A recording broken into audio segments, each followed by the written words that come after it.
ধরতেছে না। তো এখানে যাই দেখতেছি আহত মানুষ।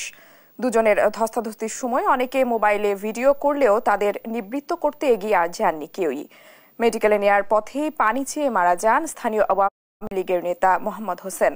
স্থানীয়রা জানান, নির্বাচনের টাকার ভাগাভাগি নিয়ে এই হত্যাকাণ্ড। চট্টগ্রাম থেকে আলমগীর সবুজের রিপোর্ট, জানাচ্ছেন ঝুমুর সাহা।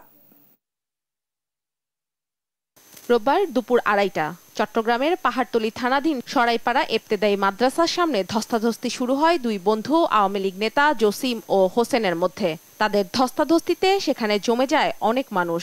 কেউ কেউ মোবাইলে ভিডিও করতে থাকে, কিন্তু কেউ এগিয়ে আসেনি তাদের ঝগড়া থামাতে। এর মধ্যে জসিম বের করে কিরিচ, সাথে সাথে ঢুকিয়ে দেয় হোসেনের পেটে, এরপর কোপ দেয় হোসেনের মাথায়। জোয়ান একটাতে বসে আছে, যে ওনার এখানে মাথায় কোপ আছে, এখানে প্রচুর রক্ত পড়তেছে, তো কেউ ধরতেছে না। তো এখানে যাই দেখতেছি আহত যখন বসে আছে, তো আমি নিয়ে যাই ওনাকে মেডিকেল আনার জন্য ট্রাই করছি। তো এখানে আশেপাশে মানুষজন ধরতেছে না।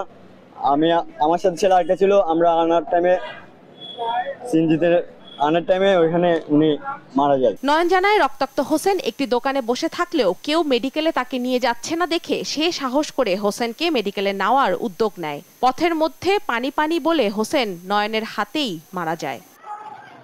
কলেজ ছাত্র নয়ন জানান, মেডিকেলে নেওয়ার পর পুলিশ তার মোবাইল নিয়ে থানায় নিয়ে যায়, রাত ১২টায় ছাড়ে। তথ্য জানার জন্য নিয়ে গেলেও নয়নের মতে এইসব পুলিশি ঝামেলার কারণেই কেউ সাধারণত দুর্ঘটনার সময় এগিয়ে যায় না।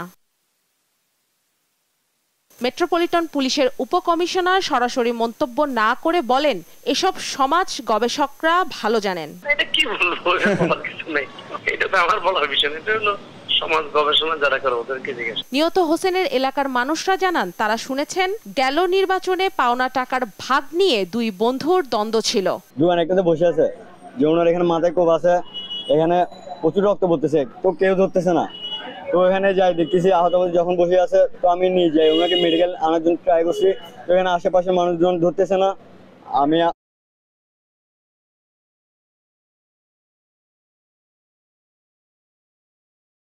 আমার সাথে ছেলে আরেকটা ছিল, আমরা আনার